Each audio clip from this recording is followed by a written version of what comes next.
प्रकाश institute में आप सभी का हार्दिक स्वागत है। हम लोग आज आधुनिक भारत में क्रांतिकारी आंदोलन के बारे में बात करेंगे। क्रांतिकारी आंदोलन के जागरण के पीछे क्या क्या रीज़न था, यहाँ से प्री के भी सवाल पूछे जाते हैं, मेंस के भी सवाल पूछे जाते हैं। हमने स्वतंत्रता संघर्ष के प्रथम चरण में बताया था, प्रथम चरण में उदारवादी नेताओं का प्रभाव रहा जो अंग्रेज़ों के साथ कंधे से कंधे मिलाकर चलने में विश्वास रखते थे। जबकि जो दूसरा चरण शुरू हुआ वह उग्र राष्ट्रीयता का युग था और यह चरण स्वतंत्रता संघर्ष का ये दूसरा चरण 1906 से लेके 1919 तक चला और 1919 के बाद गांधी युग की शुरुआत हुई। इस उग्र राष्ट्रीयता का जो चरण था उसमें क्रांतिकारी गतिविधियां बहुत बढ़ गई और इनके बढ़ने के पीछे सबसे बड़ा रीज़न था पूर्ण स्वराज की प्राप्ति करना। ये प्रत्येक जो क्रांतिकारी था उसके अंदर स्वराज की भावना जागृत हो चुकी थी, उसके अंदर वह राष्ट्रीय शिक्षा की भावना जागृत हो चुकी थी, विदेशी वस्तुओं के बहिष्कार की भावना जागृत हो चुकी थी और स्वदेशी की भावना जागृत हो चुकी थी। और इस समय के आंदोलन का 4 प्रमुख आधार बन गया: स्वदेशी, स्वराज्य, राष्ट्रीय शिक्षा और बहिष्कार। इन 4 उद्देश्यों को लेकर ही ये क्रांतिकारी गतिविधियां बढ़ने लगी। अब इनका एक ही मकसद था कि हम अंग्रेज़ों से कितना भी मांगने का प्रयास करें, अंग्रेज़ों से हम कितना भी आज़ादी को छीनने का प्रयास करें, वो हमें देने वाले नहीं हैं। हम उन्हें लाख अपने प्राण न्यौछावर कर दें उन पर, लेकिन वो हमें सुनने वाले नहीं हैं। इसलिए इन युवाओं के हाथों में बंदूकें आई, इन युवाओं के हाथों में बम पिस्टल आए और इन बम पिस्टल के माध्यम से युवाओं ने स्वतंत्रता हासिल करने का प्रयास किया। आखिर इन युवाओं का अचानक ध्यान बम पिस्टल की ओर क्यों चला गया? इसलिए चला गया क्योंकि वे कांग्रेस के उपलब्धियों से संतुष्ट नहीं थे। वे जानते थे कि कांग्रेस अब तक कुछ नहीं कर पाई है, क्योंकि उसके जितने भी नेता थे वो सब अंग्रेज़ों के अनुकरण करने वाले थे। अंग्रेज़ों का कोई भी प्रत्यक्ष विरोध नहीं करने वाला था। लेकिन इन क्रांतिकारी गतिविधियों में उग्रवादी आंदोलन के सूत्रपात करने में बाल गंगाधर तिलक, बिपिन चंद्र पाल और लाला लाजपत राय का बहुत बड़ा योगदान है। इसी कारण इन तीनों विभूतियों को लाल बाल पाल के नाम से पुकारा गया है। ये लाल बाल पाल के नाम से पुकारते थे और इनके माध्यम से ही देश में क्रांतिकारी गतिविधियों की नींव पड़ी। लाल बाल पाल के बारे में बात कर लें तो ये कांग्रेस का ही विरोध करते थे। बाल गंगाधर तिलक कांग्रेस के अधिवेशन को कहते थे कि ये एक वार्षिक मेला या उत्सव के समान है, जो वर्ष में एक बार बैठते हैं और बैठने के पश्चात मेढक की तरह टर्राते हैं और फिर एक साल भूल जाते हैं कि आज़ादी को कैसे हासिल करना है। वहीं पर बिपिन चंद्र पाल ने कांग्रेस के अधिवेशनों को 3 दिन का तमाशा बताया, क्योंकि ये 3 दिन तक चलता था। साल में एक बार बैठक होती थी, 3 दिनों तक चलता था। इसी कारण बिपिन चंद्र पाल ने इसे 3 दिनों का तमाशा बताया। तो इस तरह देखा जाए तो अनेक कारण थे क्रांतिकारी गतिविधियों के जागृत होने के। और ये क्वेश्चन बिहार मेंस में भी पूछा जा चुका है, यूपी कमीशन में भी पूछा जा चुका है कि भारत में क्रांतिकारी गतिविधियों के उदय के क्या क्या कारण थे।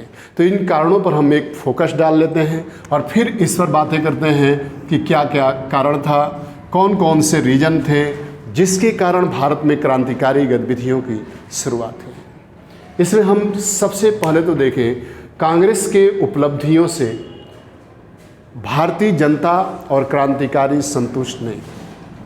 जो ये उपलब्धियां इन्होंने 1885 से लेकर 1905 तक हासिल किया था, कहीं पर भी उसमें आज़ादी की झलक नहीं थी, उसमें स्वराज की झलक नहीं थी, उसमें कहीं पर भी कुछ हासिल होने वाला नहीं था, जिसके कारण इस उपलब्धियों से जो नवयुवक थे वे असंतोष थे, अनसेटिस्फाइड थे।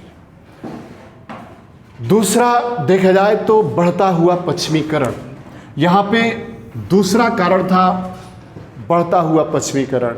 यहाँ पे कला, समाज, हर चीज़ देखा जाए तो हिंदुस्तान का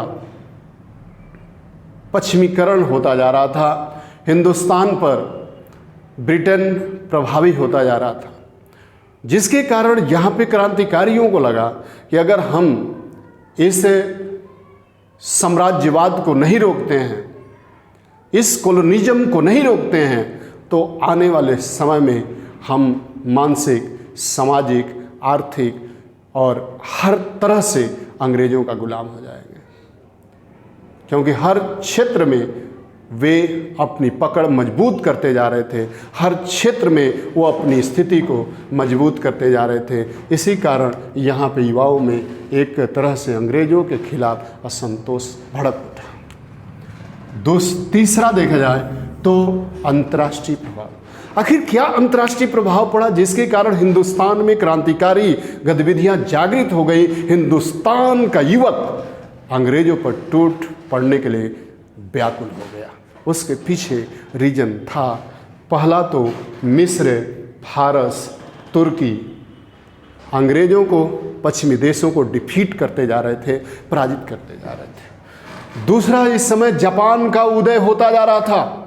जापान एक पावरफुल देश बनता जा रहा था और जापान ने तो यहाँ पे पश्चिमी देशों को लगातार पटकनी दे रहा था। जापान ने रूस को भी डिफीट कर दिया, जापान ने रूस को पराजित करने का कार्य किया और ये अनोखी घटना थी। एक पावरफुल देश रूस का पराजित हो जाना एक हिंदुस्तान के लिए उत्सुकता का युग था। हिंदुस्तान में युवाओं को लगने लगा कि जब एक छोटा सा देश है जापान, एक कम पावरफुल जापान रूस को पराजित कर सकता है, तो हम अंग्रेज़ों को क्यों नहीं कर सकते?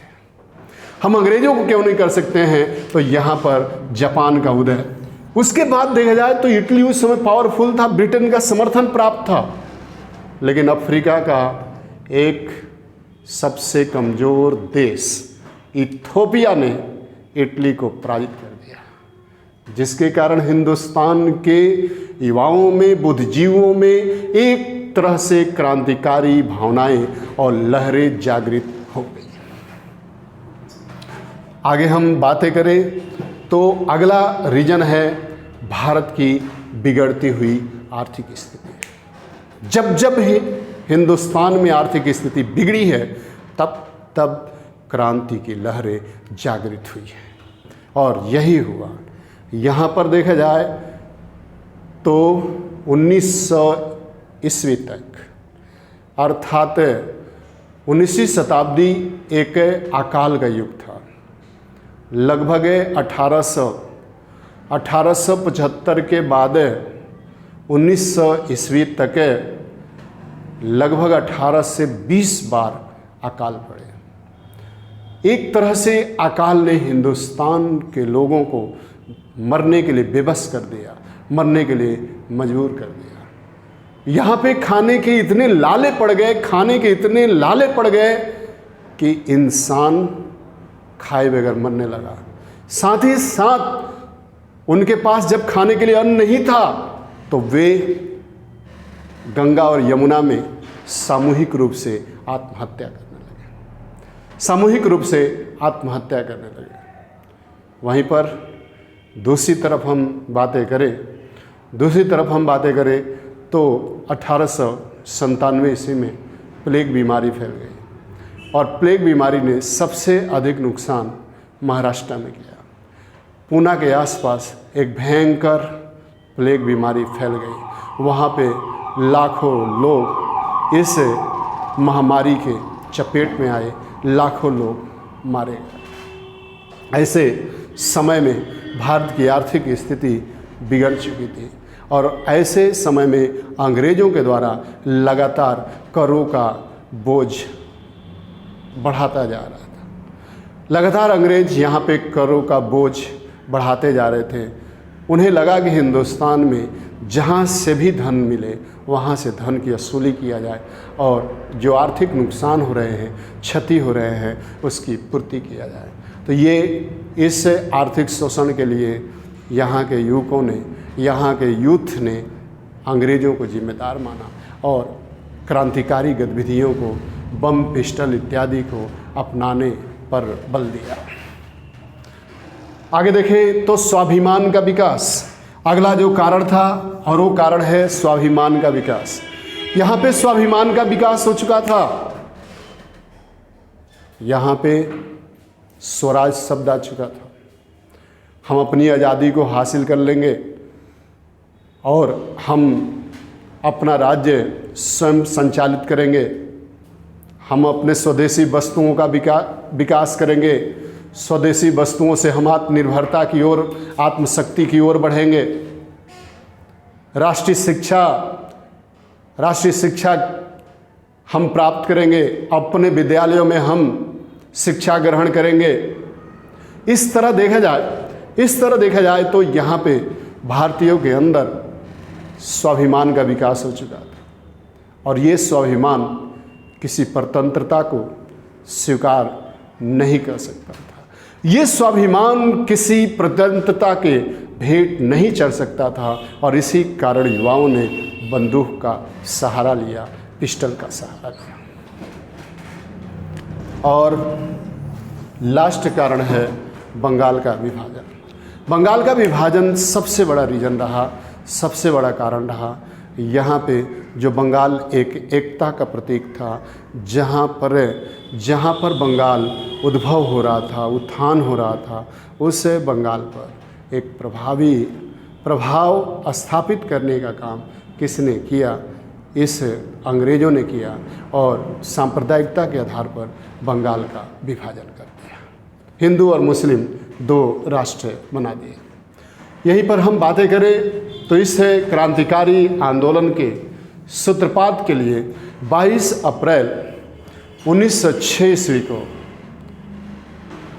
वारिंद कुमार घोष, जो अरविंद घोष के छोटे भाई थे, उन्होंने युगांतर पत्रिका में लिखा कि हमें हिंदुस्तान के ऊपर जो अंग्रेज़ों ने गुलामी थोप दिया है, जो हिंदुस्तान को अंग्रेज़ों के द्वारा शोषण किया जा रहा है, इस उत्पीड़न के विरुद्ध, इस शोषण के विरुद्ध हिंदुस्तान के 30 करोड़ जनता को अपने 60 करोड़ हाथ उठाने होंगे। 30 करोड़ जनता को अपने 60 करोड़ हाथ उठाने होंगे। यानी कि उस समय बांग्लादेश, पाकिस्तान, भारत, ये तीनों एक ही था। म्यांमार भी उस समय हिंदुस्तान था। तो उस समय 1906 में आबादी देखा जाए तो हिंदुस्तान की 30 करोड़ थी। आज अकेले भारत की आबादी देखा जाए तो 130 करोड़ है। अब यहाँ पे हम बातें करें तो इससे क्रांतिकारी गतिविधियों का सूत्रपात सबसे पहले कहाँ पे हुआ? इस क्रांतिकारी गतिविधियों का सबसे पहले सूत्रपात होता है और वो होता है महाराष्ट्र से। महाराष्ट्र में देखा जाए तो बेताज बादशाह कहे जाने वाले लोकमान्य बाल गंगाधर तिलक ने 1893 में देखा जाए तो गणपति उत्सव मनाया और 1895 में शिवाजी महोत्सव मनाया, जिसका पीछे सबसे बड़ा रीजन था महाराष्ट्र के जनता को यूनाइट करना।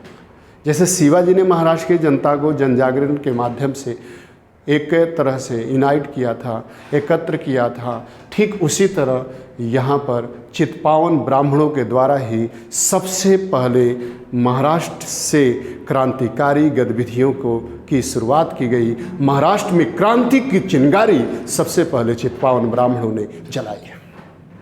आगे हम बातें करें तो यहाँ पर एक व्यायाम मंडल 2 भाइयों ने बनाया। व्यायाम मंडल की स्थापना 2 भाइयों ने किया। जिन्हें इतिहास में चापेकर बंधु के नाम से जाना जाता है। 2 भाई थे, एक का नाम था दामोदर हरि चापेकर, एक का नाम था बाल कृष्ण हरि चापेकर। और इन दोनों भाइयों ने 1896-97 में व्यायाम मंडल बनाया, जिसका विशुद्ध उद्देश्य राजनीतिक था, जिसका विशुद्ध उद्देश्य यहाँ पे अंग्रेजों के साथ टिट फॉर टैट, जैसे के साथ तैसे का व्यवहार करना था। ये यहाँ पर देखा जाए तो पूना और उसके आसपास एक भयंकर प्लेग बीमारी फैल गई थी, और पूना और उसके आसपास प्लेग बीमारी फैलने के कारण वहाँ पर अंग्रेज़ों ने मिस्टर रेंड और आयस्ट को जांच करने के लिए नियुक्त किया। मिस्टर रेंड और आयस्ट की सबसे बड़ी कमजोरी ये थी कि उन्होंने जांच के बहाने जो लोग थे, जो पूना के आसपास की जनता थी, उस जनता के घरों में प्रवेश किया, ज़बरदस्ती प्रवेश किया। और ज़बरदस्ती प्रवेश करने के पश्चात जो महिलाएं थीं, जो लड़कियां थीं, हिंदुस्तान की जो भावी पीढ़ियां थीं, उनके साथ अनैतिक अत्याचार किया, बलात्कार किया। और जब ये बलात्कार की स्थिति बनी तो इस व्यायाम मंडल के दोनों चापेकर बंधुओं ने, चित्पावन ब्राह्मणों ने ये चिंगारी जलाने का फैसला किया। उन्होंने ये फैसला कर लिया कि कल का सूर्योदय मिस्टर रेंड और आयस्ट नहीं देखेंगे। और इसी उद्देश्य से देखा जाए तो 22 जून 1897 ईस्वी को पूना में एक शताब्दी समारोह चल रहा था, और उसी शताब्दी समारोह में रंगारंग कार्यक्रम का आयोजन था। दोनों भाई चापेकर बंधु, दोनों भाई छुपे हुए थे, और जैसे मिस्टर रेंड और आयस्ट अपने अपने गाड़ी पर चढ़ने के लिए आए, वैसे ही इन लोगों ने, दोनों भाइयों ने मिलकर इन दोनों अधिकारियों को गोली मारकर हत्या कर दिया, क्योंकि इन दोनों अधिकारियों पर भारतीय महिलाओं के साथ बलात्कार करने का आरोप था।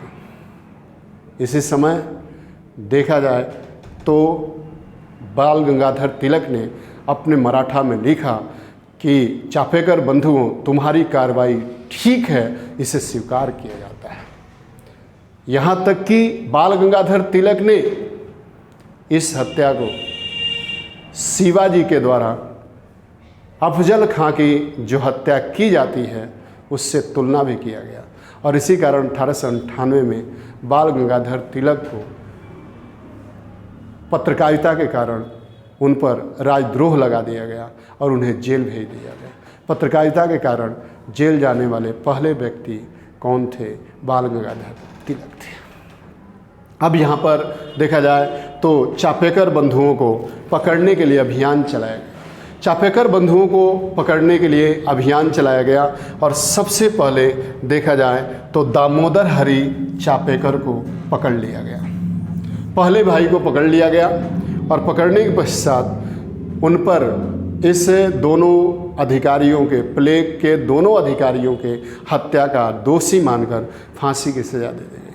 जो बालकृष्ण हरि चापेकर थे वो बचे हुए थे, और बचे होने के पश्चात उन्हें भारत के ही कुछ गद्दारों ने पता बताने का काम किया, जिन्हें द्रविड़ बंधु कहा जाता है। और द्रविड़ बंधुओं ने 20,000 रुपया के लालच में बाल कृष्ण चापेकर को पता बता दिया।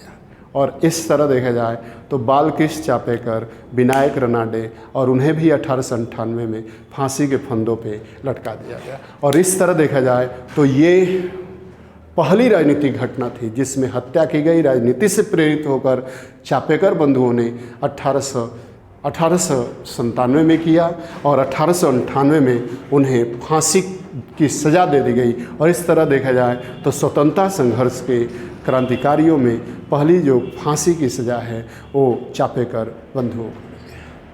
चापेकर बंधुओं को मिली। और इस तरह देखा जाए तो यहाँ पे महाराष्ट्र में इनके मर जाने से वहाँ का सूर्यास्त, क्रांतिकारी गतिविधियों का सूर्यास्त नहीं हुआ और भड़क गया। और उस भड़कने में सबसे बड़ा रोल अदा किया जिनका नाम था बीडी सावरकर, विनायक दामोदर सावरकर। विनायक दामोदर सावरकर ने एक संगठन बनाया जिसे अभिनव भारत के नाम से जाना जाता है, जो अभिनव भारत संगठन 1904 में बनाया गया। कई बार पूछा जाता है कि अभिनव भारत संगठन किसने बनाया था। अभिनव भारत संगठन बनाया था और वो बनाया था 1904 में विनायक दामोदर सावरकर उर्फ बीडी सावरकर ने। हालांकि इसको पहले नाम से मित्र मेला के नाम से संचालित किया जाता था। एक प्री में सवाल पूछा जाता है कि कौन संगठन आगे चल के अभिनव भारत में बदल गया, तो उसका एक लाइन में आंसर जाता है और वो जाता है मित्र मेला संगठन ही आगे चलकर अभिनव भारत में बदल गया, गुप्त संगठन अभिनव भारत में बदल गया। जबकि मित्र मेला संगठन भी किसने बनाया था? बीडी सावरकर ने बनाया था, विनायक दामोदर सावरकर ने बनाया था। इस समय देखा जाए तो प्रांजपे की जो काल पत्रिका थी, उस काल पत्रिका के माध्यम से संपूर्ण महाराष्ट्र में क्रांतिकारी गतिविधियों की सूत्रपात की गई, क्रांतिकारी गतिविधियों को फैलाने का काम किया गया। यहीं से जब अंग्रेज़ों ने इसके दमन की प्रक्रिया चलाई तो यहीं से निकलकर बीडी सावरकर पहुँचे India house London. India house London जब पहुँचे तो पहुँचने के पश्चात वहाँ पर उन्होंने उस इंडिया हाउस नामक हॉस्टल में बम पिस्टल बनाने की ट्रेनिंग देना शुरू कर दिया। वहाँ पर रहने वाले जो छात्र थे, पढ़ने के लिए जो छात्र गए थे, उन्हें बम पिस्टल बनाने की ट्रेनिंग देना शुरू कर दिया। दूसरी तरफ हम बातें करें तो इस इंडिया हाउस नामक हॉस्टल की स्थापना किसने किया था? तो ये इंडिया हाउस हॉस्टल की स्थापना किया गया था और वो किया गया था जो वहाँ पे पहले से ही रह रहे थे, श्यामजी कृष्ण वर्मा। और उसी श्यामजी कृष्ण वर्मा ने 1905 में इस हॉस्टल की स्थापना किया था ताकि कोई भी भारतीय जब यहाँ पे पहुँचे तो उससे बहुत अधिक भटकना न पड़े, लंदन में बहुत अधिक भटकना न पड़े।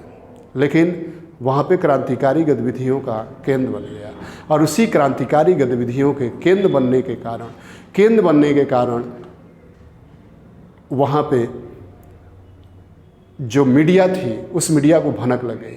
और मीडिया को भनक लगने के पश्चात उस मीडिया ने यह कवरेज किया कि श्यामजी कृष्ण वर्मा ऐसे व्यक्ति हैं जिस पतल में खाते हैं उसी पतल में छेद करते हैं, जिसके कारण श्यामजी कृष्ण वर्मा ने इस इंडिया हाउस और इन सब लंदन को छोड़कर पेरिस चले आए।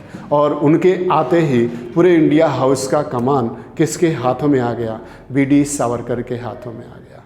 और वहीं से जब 1908 में नासिक में जिला जज जैक्सन की हत्या की गई और उसी हत्याकांड में, नासिक षड्यंत्र कांड में गिरफ्तार करके बीडी सावरकर को लाया गया और पूरे महाराष्ट्र में 35 अभियुक्तों को सज़ा दी गई।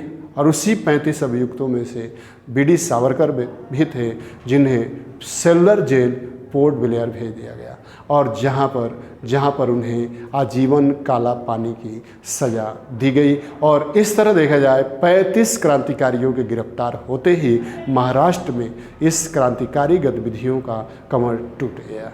तो हम लोग बाकी क्रांतिकारी गतिविधियाँ नेक्स्ट वीडियो में करेंगे चर्चा। ये वीडियो कैसा लगा इसे सब्सक्राइब करते रहे, लोगों को बताते रहे। थैंक यू, धन्यवाद।